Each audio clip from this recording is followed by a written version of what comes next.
Okay, we're on Module 4B. We're going to finish up 4. And that means next week you'll have a quiz over Module 4, right? So many quizzes. Every other week we have the quizzes. Okay, so can y'all remember there are 3 tests we learned about last time to test the accuracy of documents from the past? Y'all remember any of the names of any of them? It'd be a good thing to know for the quiz next week. It's just a hint there. Y'all remember them? We have the internal test and the external test. And then the one that always baffles me a little bit, right, because it seems to be about books, but it's not about books, the bibliographic test. Do you remember what each one of them means? I thought there was another one. No. We'll look at some other techniques today, but these are the tests that we try to apply to documents and historic artifacts and things like that. So remember, the internal test is a written document that's consistent with itself. So like the Bible, consistent from beginning to end. It's consistent within itself. The New Testament, consistent within itself. The external test, is it consistent with documents that have already been established to be accurate documents, right? So if we have some writing from some historian in the past, is what we just found consistent with what that historian has said. And the bibliographic is eyewitness and secondhand accounts. Yeah. Okay. So let's look at some more great archaeological finds, things that have helped to bolster and to build the, especially in our particular case, build the historicity or the accuracy of the Bible. The first one we're going to look at here is called the Gilgamesh Tablet. All right, so this is, any of you taken literature, like middle school literature, anything like that? No? This is the oldest piece of literature, or written literature, known to exist. All right, and it tells the story about a warrior king named Gilgamesh who has he has flaws, like every epic hero, right? He has flaws and he makes mistakes, and he has this really good friend called Echidnu that comes to help him out. He actually was an animal, like a creature, like a werewolf kind of a person, who came to fight with Gilgamesh, and they fought and fought and fought and fought and fought, and neither of them won, and they had mutual respect for one another, so they became best friends. And later he did something that caused the death of his friend. He just was dumb, you know, he was not being smart. He didn't kill him, but he was responsible, and at least he thought so. So he was very distraught over that, and he wanted to go find the secret of eternal life. And he went on a journey, all right? So we've known this story, but we found it written on clay tablets in this really cool cave called the Library of Ashurbanipal. Ashurbanipal was a king, and he had a library, and these tablets were in there. And why do we care? Because in the tablets it tells the story of a man. So Gilgamesh goes to find eternal life. He meets a man on a shore, and he says to the man, "You have eternal life, how do I get there?" He goes, "Well, let me tell you my story. God came down and told me to build an ark because there was going to be a very large flood of the whole world, and he told me to get all the animals 2 by 2 and put them on the boat and save them. And that's what I did." So does that sound familiar?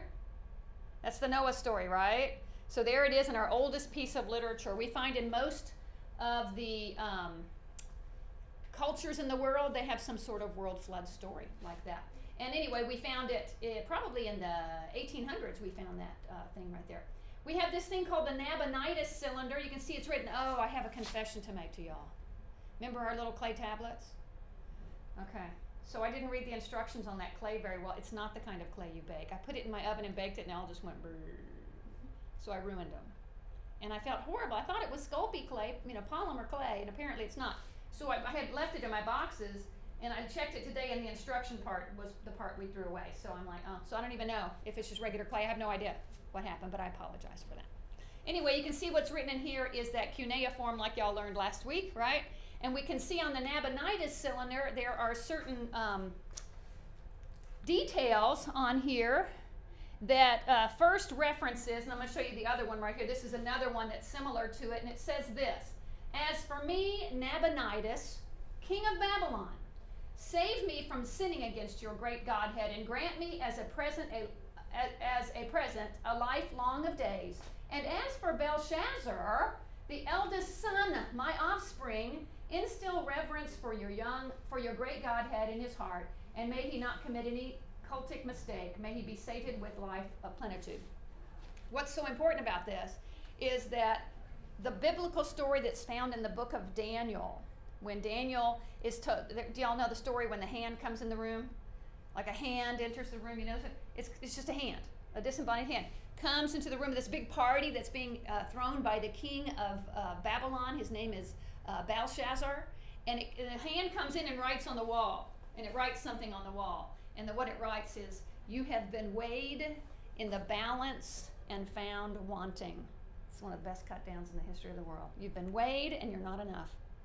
That's what the hand said. And the hand, and of course everybody's like, because it's scary. There's a hand in there, right? It's just a disembodied hand. And so they called Daniel in to come interpret it. And that's who told him what it said. And he said, tonight, this very night, king of Babylon, you will surely die. And that happened.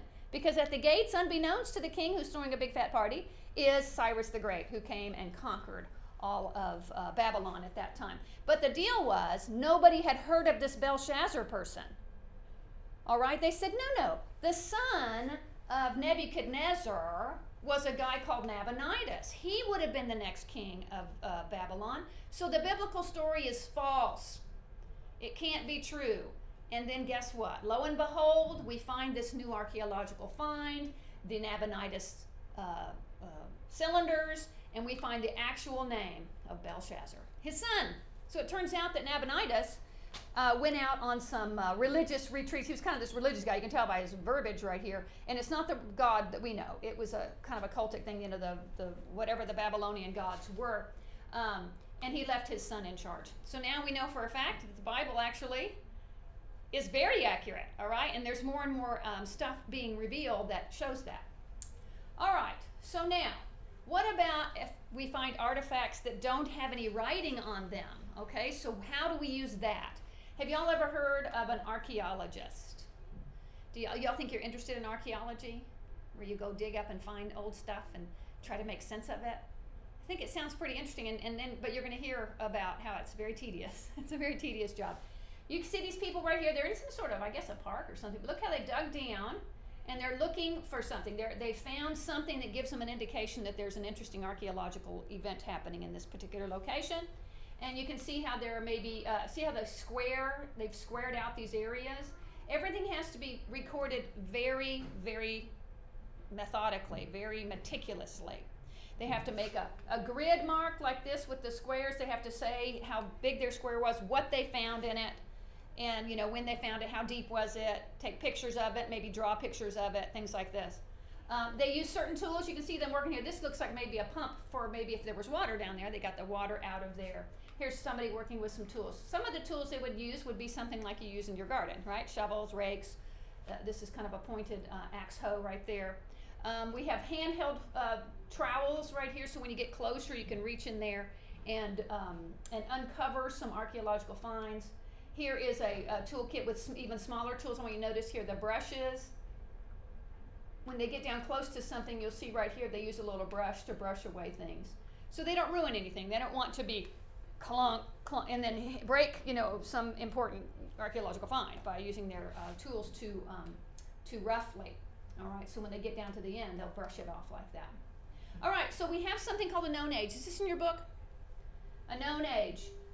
The only age that's certain in archaeology are called known ages. Okay, and the way we can figure out a known age, if it has a date or a historical reference on it, it is called its known age. So is that known blank you're supposed to fill in? Okay, good. What was the blank great archaeological art? Oh, we have the Nabonidus cylinder.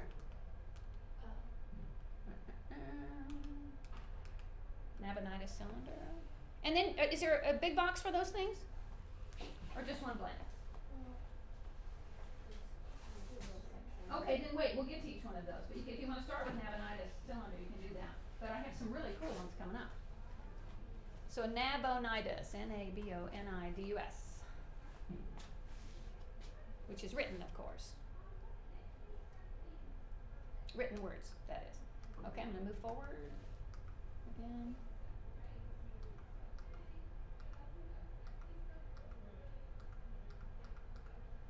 Okay, so a known age. So where might we find a known age on something? Coins are the best example, all right? Oftentimes, if a coin, you know our coins have dates on them, right? They have the year on them. And that's pretty typical for that to happen. But if they don't, I don't necessarily see, maybe there's some dates in there. Those are some unusual words right there. But there's a picture of somebody, and that picture of somebody usually has their name. And we know from cultural references, like for instance in Rome, in ancient Rome, if a Roman Caesar was in charge, the coins would have his picture on it while he was the Caesar. So in other words, if we find a coin with a Caesar on it, we can say, oh, it was during this period of time, because that's when he was ruling as Caesar. So that's a known age. They're pretty rare, though. The vast majority of the archaeological things that we find are they're called potsherds, and they're broken pottery, and we find that. Notice on this broken pottery, we do have some artistic sort of markings on there, and that shows that it was a pretty successful civilization if they had time for artistic markings and stuff like that. All right, this is a really great archaeological find. This is the tomb of Qin Shi Huangdi. He was a great Chinese, well, I don't know how great he was. He was a Chinese emperor, and his greatest desire was to achieve eternal life. And so he built this incredible tomb that had been completely buried, and it was found by a farmer who was digging a field and uncovered a beautifully shaped head made out of terracotta clay. So it was a sculpted deal. And so something interesting about this terracotta was that it was fired at such a high degree that it caused the terracotta to be as hard as metal. You know, it's very, very hard. It doesn't break very easily. That's why there's so many of them still here. Notice, and they were put in parts. Notice some of the heads have just fallen off, but I think the heads weren't crushed or anything. They were just down by the feet or whatever. This gave us some really great detail about the type of armor that was worn. They showed their shoes. They showed weapons that they were holding. Some of them were holding actual real weapons. So we got to see that. And furthermore, I don't know if you can tell, but every single face is different. And there's something like 7,000 of these soldiers. They're called the terracotta soldiers. So you may want to put that in your box, terracotta soldiers. How do you spell terracotta? T-E, is it R-R-A-C-O-T-T-A, terracotta soldiers.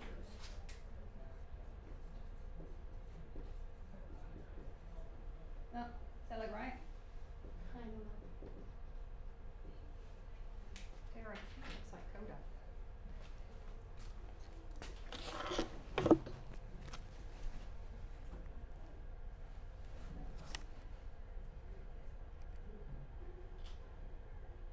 That's correct. The terracotta soldiers. All right. We know the dates that Qin Shi Huangdi was the emperor, so therefore we know the dates when these were made. Okay, so that is considered a known age. All right, because we know the history behind it, even though there's not a date on there. They would have used a different dating calendar anyway. Okay, this is what in your third blank put there, King Tut's tomb. King Tut's tomb, probably the greatest, perhaps the greatest archaeological find in modern times, was locating the undisturbed tomb of Tutankhamun, Pharaoh of Egypt. It was 1933, and it was Howard Carter, who was an archaeologist, one of the most famous archaeologists. He had been very patient to do some research because there was the early pharaohs were buried in the pyramids. But the pyramids were very easy to see, right? They're huge. And so people knew that the Egyptians buried their dead with a lot of valuable things, and so they were robbed. So all of those tombs got robbed. And so then they started burying their kings more discreetly in the thing called the Valley of the Kings. It's a desert area with kind of mountainous things, and they would dig tombs into the side of the mountain. The mountain kind of looked like a pyramid, so they kind of thought it was holy in that way. And Howard Carter did some research and realized that they had accounted for all of the tombs of all the known pharaohs, and all of those had been robbed too. So we didn't have any really good archaeological stuff from them. We had the tombs still, we could go look at that. Anything that may have been on the walls or something, but all the stuff of any value was gone. But he did some research and he found out there was this young king, this boy king called Tutankhamun, and they had never located his grave. And he was wondering, well, they did not make a grave? Is there no tomb for him? What's the story? He did some research, and then he did some digging, and he found it. All right, it was near the end of the archaeology season in Egypt. Egypt's very specific about what you can do there and what you can take out of there. Howard Carter was an Englishman. He had an Englishman who was sponsoring him. And so, but during the end, almost near the end of the season, they came, somebody said, oh, Mr. Carter, what is this? And they found like a step. It was a step. It was like a little rock step. And he brushed away some of the sand and he realized it was a stairwell. And when he found out it was a stairwell, he goes, well, a stairwell leads to something. And then he had to call his mentor in England and say, get to Egypt. So they found when Lord Carnarvon, who was the one who was financing the whole deal, when he got there, they got down to the door and they found it sealed and tied. So that's a seal right there, that kind of clay seal. The doors had not been opened. And so they were very hopeful. And I think they ended up putting some sort of little hole somewhere where they could put in a little mirror and take a look. And Lord Carnarvon said to Carter, he said, what do you see? He said, I see wondrous and glorious things. They were able to open the door up. And these are some actual photos of some of the things they found. Everything was sort of a bit of a mess, like things had been thrown in kind of haphazardly and quickly. When you do a little research on Tut himself, you realize he died when he was only like 16 or 17 years old, and they hadn't expected him to die. So they had to get his grave ready sooner than they expected to. Here are some of the items that were in the front room. These are parts of a chariot that could be put together. Remember, they think that he could use this in the afterlife. That's why they had this stuff there for him. All right, and this is basically what they found. So the door came in here. So this is the door. Here are the stairs coming down. And this is the first thing they saw. So they opened this room and they saw there's the chariot. And there's a back room here they called the annex. They had a bunch of stuff just thrown in there, mostly furniture. And then they had several, beautiful tables and things like this. And then when they knocked down the wall right here, they found the tomb room and then the treasury. And everything was intact. They found everything. Here's a little map of it. Treasure chamber, the golden shrine. This had several walls. The golden shrine had several walls and then several sarcophagi. So different, coffins. That's how the Egyptians did it. All right, there's an actual photo of that wall where the room was, where the coffin would be, where the sarcophagi would be. And they had to get through this wall to knock it down, and then they found the sarcophagus. So here's wall, wall, wall, and then sarcophagus, sarcophagus, sarcophagus, all the way down to here. And we're going to watch a little. Here's the different sarcophagi into there. They had to, I guess, break down the walls to get into the room where it was. All the painting was still very pristine. Looked great. That was unusual. Let's watch a little video one. When Howard Carter's team opened the tomb in November 1922, they discovered a wealth of treasures and gifts the king would need in the afterlife. 6 disassembled golden chariots, his throne, and provisions of food and wine. Concealed behind a false wall was a stone sarcophagus protecting a gold-plated coffin. Inside it, 2 more coffins, the innermost made of solid gold and covered in gemstones. And inside that, the mummy of Tutankhamun, wearing a magnificent death mask, the most famous find in all of Egypt. Okay, so yeah, that mask.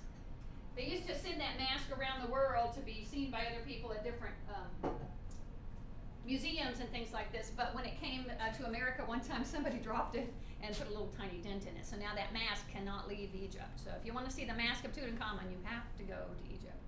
All right, this was a breastplate that was found, and they're beautiful. That was on his mummy. Okay, so these, you have some words to write down here. Another way to give an artifact an age is called dendrochronology. Dendrochronology. Dendro means tree. Chronology means time. It's the process of counting tree rings to determine the age of something.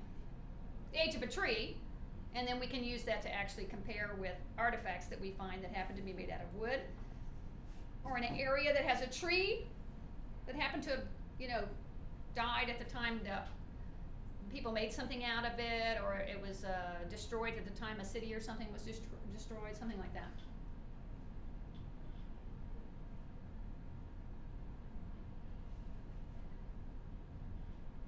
Got those? You got dendrochronology? Okay. So we can see here, we can compare tree ring patterns to certain weather phenomena that are known. This is allowed to make records of these master tree ring pattern lists. Okay, so see the rings in here. All right, we all know that every year the tree puts on a new ring, right? It actually puts on a double ring, one for spring and one for winter. And so a little double ring. So right here, I like this picture. You can see the dark ring and the light ring. That's 1 year. The dark ring and the light ring are 1 year, okay? And so if we use this master pattern list, which goes back, I think, 6,000 years. Is that what I tell you? Yeah. Oh, no, it goes back even further, back to 6,600 BC. We have this tree ring pattern. This might surprise you. It's always surprising to me that this is one of the best ways to get the age of something, is using tree rings. Isn't that crazy? Doesn't it seem low tech? Yeah, so we can use tree rings for that. Okay, so you can see our annual ring right here, right? It has the 2 on there. Here you can tell it was really that dark ring and that light ring. This, if it's really fat in the light ring right there, means it was a good spring, there was lots of water. The brown ring is the winter ring, where there's not much growth. Here you can see it was harsh conditions in these skinny areas. There wasn't as much water. Here, big fat white ring, good growing conditions. So we can tell a lot, but it's sort of like looking at a little puzzle, and we can compare that. All right, so knowing that we can tell the age of a tree by counting its tree rings, somebody in America said, oh, you know, there's this really great tree out in California. It's called a bristlecone pine tree, and they're massive. And in this one particular one's really big. The big one, it was called Prometheus. It's in the ancient bristlecone pine forest in California. Well, they wanted to, so they cut it down to count the rings. And when they did that, they found out it was 4,862 years old. And little did they know that they had just cut down the oldest known tree ever. So the guy whose idea this was, he was like, uh-oh, I just cut down the oldest tree in the whole wide world ever known. And when people found out about it, he was like, he had death threats against him. People said, you just cut down the oldest tree, what's wrong with you? Because, you know, it's all in the name of science, right? He didn't mean to do anything horrible. And so then another tree that's very close to its size and in the same location is called the Methuselah tree. And it's believed now to be the oldest living tree on the earth, and they estimate it by the size compared to the other one that it's 4,789 years old. They didn't cut that one down, right? So they won't tell anybody where it is, though. They don't tell. Nobody knows which one is Methuselah.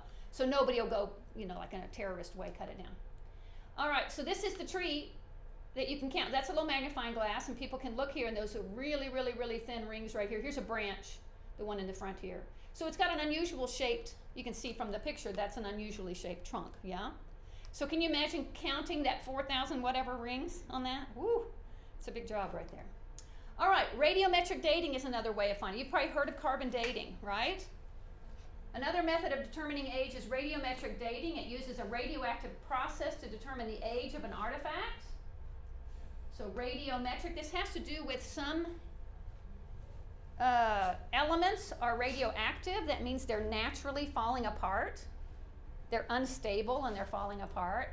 Turns out that all living things have carbon in them. So we're carbon-based life forms, right? And because of that, anything that was alive once, like bones, wood, anything like that, will have carbon in it. Most of the carbon will be what we call carbon-12. Carbon-12, which is stable. It means it has 6 protons and 6 neutrons. 99% of all carbon is that.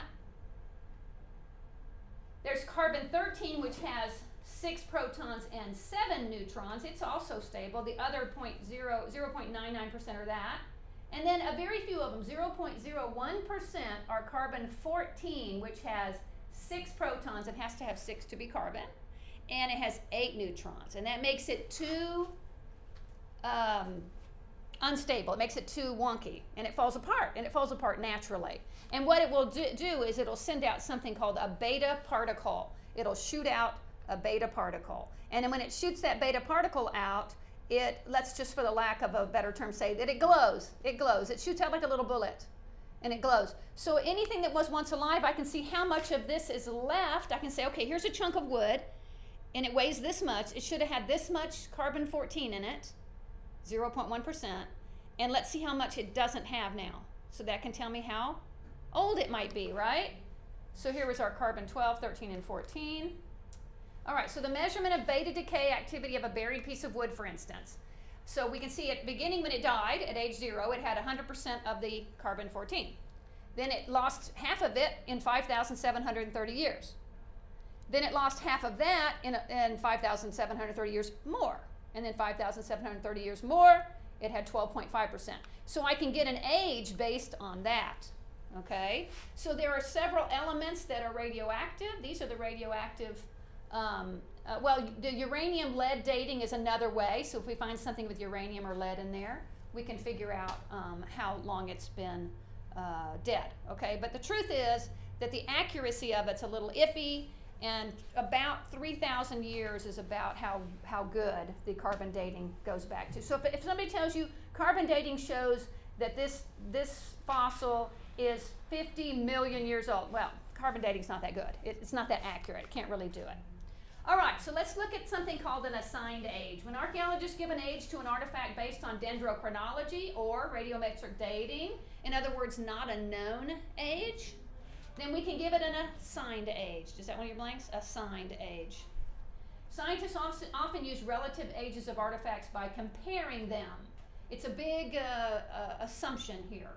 If an archaeologist does not use known age or assigned age methods, they can use something called the principle of superposition. Principle of superposition. And that has to do with where it's found.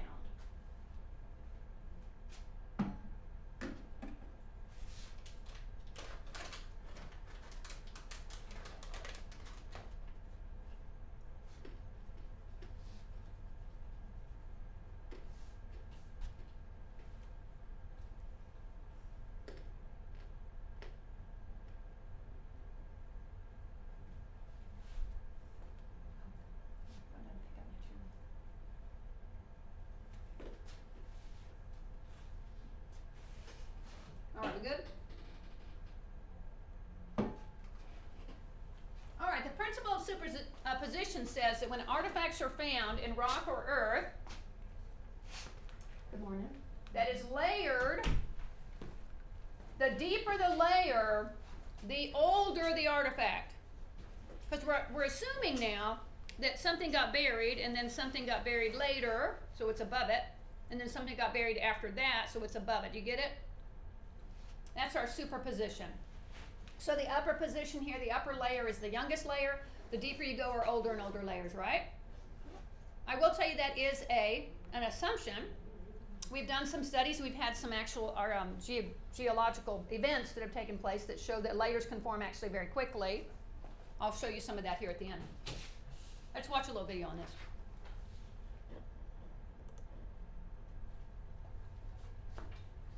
The principle of superposition can be used to determine the relative age of certain artifacts. Consider, for example, the bones, wood, and tools in this picture. Of these artifacts, which are the oldest? Well, the principle of superposition assumes that the rock layers form sequentially as a result of the slow accumulation of sediment. If this is the case, then the bones that you see in this layer of rock must have existed before any of the other artifacts, because they are found in one of the lowest layers of rock. As the sediments continue to accumulate, more rock layers will form, and some of those rock layers will house other artifacts. Since the rock layers are forming sequentially, any artifact found in a given rock layer is assumed to be from the time period from when that rock layer was formed. Thus, according to the principle of superposition, the stone tools in the top layer of rock must be old, but the pottery in the next layer of rock must be even older. In the same way, the bones found lower in this column of stratified rock must be even older, the wood even older than that, and the bones found near the bottom must be the oldest. Now please understand, all of this reasoning only works if the layers of rock actually did form sequentially over long periods of time. As you will learn in Module 8, this is not always the case. We have in fact seen layers of rock form simultaneously over a short period of time. As a result, the principle of superposition must be used very carefully. Okay, or not at all, right? So that's just, superposition sandwich. This is in your book. Some of the classes do this. We're not making a sandwich today. Okay, I know it says in there to draw this, right? Doesn't it say draw your superposition sandwich? Okay, we're not going to draw that. All right, we're going to do something else. So, but you can see here in this case, this would be the youngest layer, then our jelly comes, then our peanut butter, then our bread, then our next bread, then our jelly, then our peanut, right? So that's the idea of the superposition sandwich. Kind of like a sandwich. I don't remember what this video is. Oh. When we look at a fossil, we're seeing a snapshot, a particular moment in time that happened millions of years ago. But just like with your photo album, not all snapshots happened at the same time. You've got photos from when you were younger and some that were taken more recently. So when we look at fossils, how do we tell which ones are older or younger than others?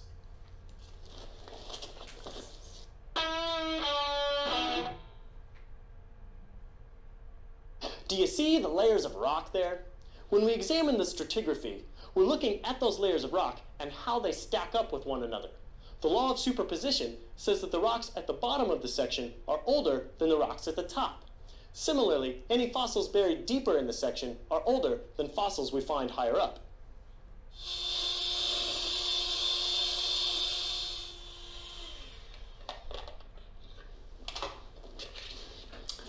Pretend this is sediment, like a lot of mud being washed in from a flood. Here we have a dinosaur. He's running around doing dinosaur-y things, and then one day he dies. When the flood comes along and deposits all that sediment in there, it buries him, and he fossilizes.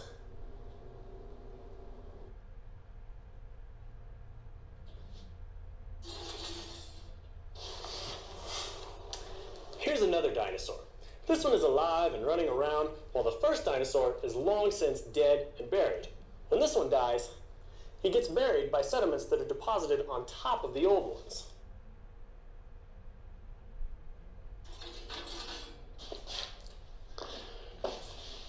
Now, not all sediments are the same. Let's say that when this dinosaur comes along and dies and gets buried, it's by a big, nasty, gravelly conglomerate, as represented by Cheerios.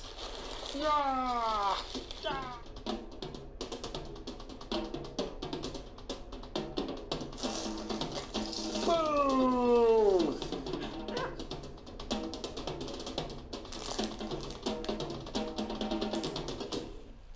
Think back to the first dinosaur we buried.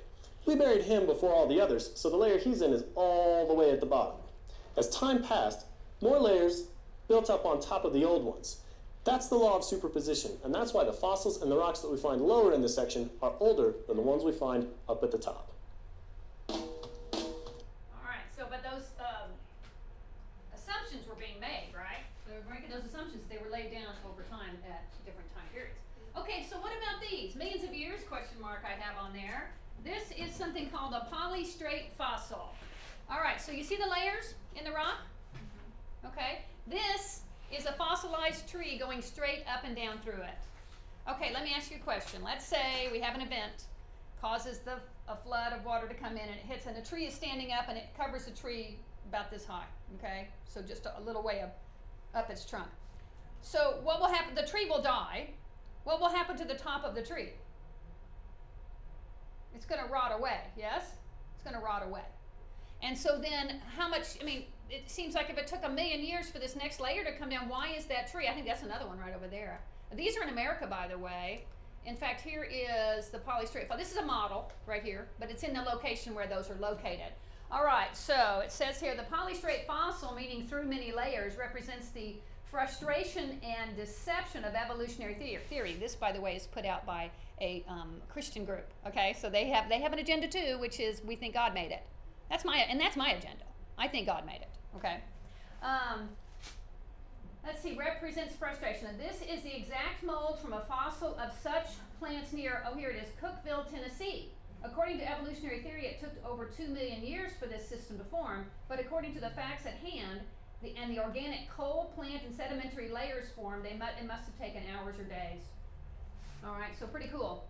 How could that tree last? It would have rotted over millions of years or thousands of years. Yeah, even 2 years it would have rotted. Okay, it's that lab time. So Olivia's going to bring some stuff around. So